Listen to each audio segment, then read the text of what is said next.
and welcome. In this tutorial, you will learn about XYZ mappings in MVTec HALCON, why they are useful, and how to work with them efficiently. The idea of XYZ mappings is that the points of a 3D point cloud can be represented in 2D coordinate images from a specific viewpoint. Working with these 2D coordinate images can be a fast and robust addition to point cloud processing. XYZ mappings can be the result of stereo reconstruction methods like binocular stereo or sheet of light. Additionally, many 3D sensors return such coordinate images. XYZ mappings are possible because many 3D reconstruction techniques rely on the use of at least one 2D camera. When 3D points are acquired by a 2D camera, each 3D point has row and column coordinates relating to the position of the point in the camera sensor array, and XYZ coordinates relating to the 3D position of the observed point in space. Keeping track of the correspondence between the pixel positions and the 3D coordinates allows us to switch conveniently between a 3D point cloud representation and a 2D coordinate image representation. Let's switch to an example in HDevelop. Here, we read the data we acquired with a 3D sensor. We have an intensity image and a 3-channel image containing the X, Y, and Z coordinates. First, we remove invalid points with this local procedure. We will come back to this step in a moment when we know more about XYZ mappings. Then we decompose the 3-channel image to access the individual X, Y, and Z coordinate images. The pixel values of the XYZ images represent the coordinates of 3D points. To demonstrate the contained information, let's click in the image and access the pixel values of the XYZ coordinate images. These pixel values represent the translation from the camera to the clicked point, in meters in this case. This point is more or less directly in front of the 3D sensor, about 70 centimeters away. Now, let's go back to the step where we removed invalid points. Frequently, 3D sensors cannot provide data for the complete image domain, for example because of shadowing effects. Often the pixels for which no data can be acquired are assigned a value 0, 0, 0. This would result in a point cloud that has numerous points at 0, 0, 0. This can lead to unexpected and undesirable results when processing the point cloud. To fix this here, we threshold the Z image and remove all data with a distance of less than 1 mm to the sensor in Z direction.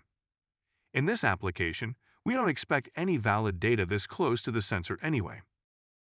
The resulting domain excludes the invalid data.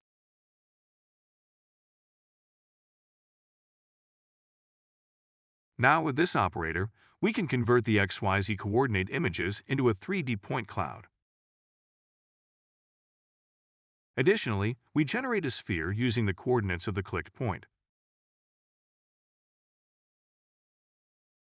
Let's visualize the result. The coordinate system here represents the pose of the 3D sensor. When zooming into the 3D object, we can see the points of the point cloud. The individual points directly correspond to the pixels in the XYZ coordinate images. We can also see the sphere at the clicked coordinates.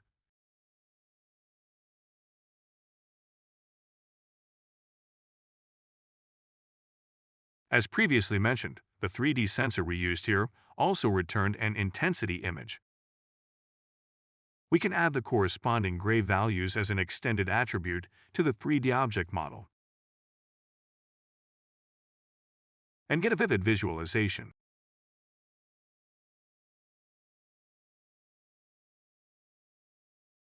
Working with XYZ mappings can offer many advantages.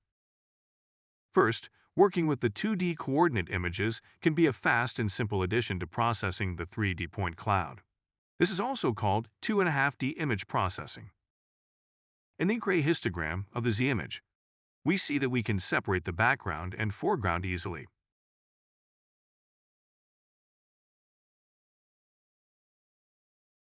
Thus, we can simply threshold the Z image to remove the background.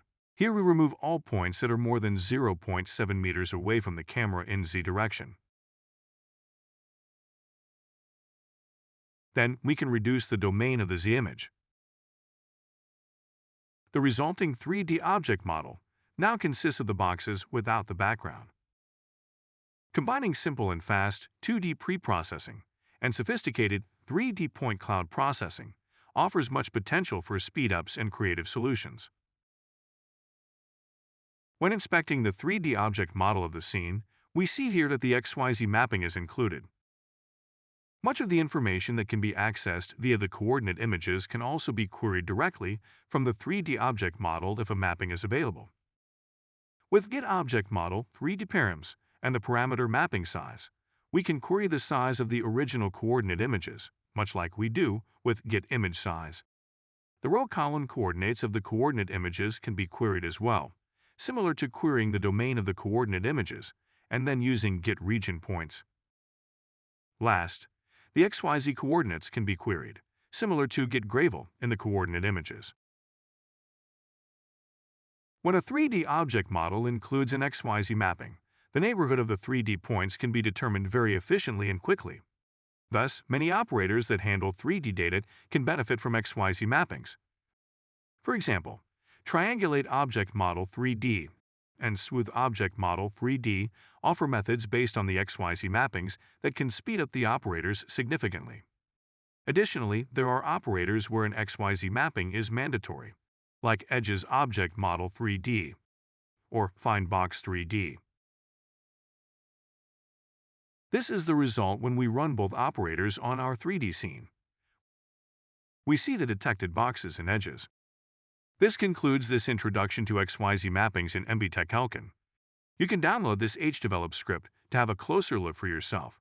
We hope this gives you some ideas for your work with 3D objects in HALCON. Thank you for watching.